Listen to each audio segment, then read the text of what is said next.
మీ ధైర్యమును విడిచిపెట్టకుడి, దానికి ప్రతిఫలముగా గొప్ప బహుమానము కలుగును. హెబ్రీ పత్రిక 10వ అధ్యాయము 35వ వచనము.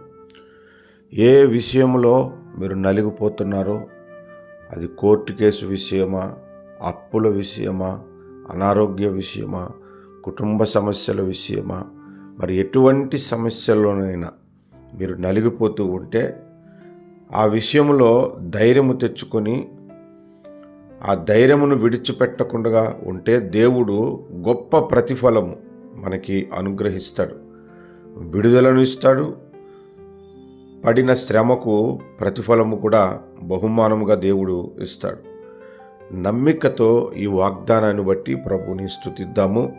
దేవుడు ఈ దినమందే గొప్ప కార్యములు మన జీవితంలో చేయునుగాక. కృపగలిగిన తండ్రి, దయగలిగిన తండ్రి, యేసు క్రీస్తు ప్రభువా, నీకు వందనాలు, స్తోత్రాలు, స్తుతులు చెల్లిస్తున్నాము.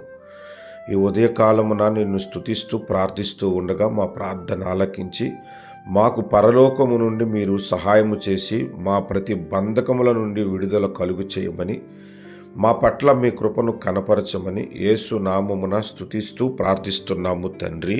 ఆమేన్.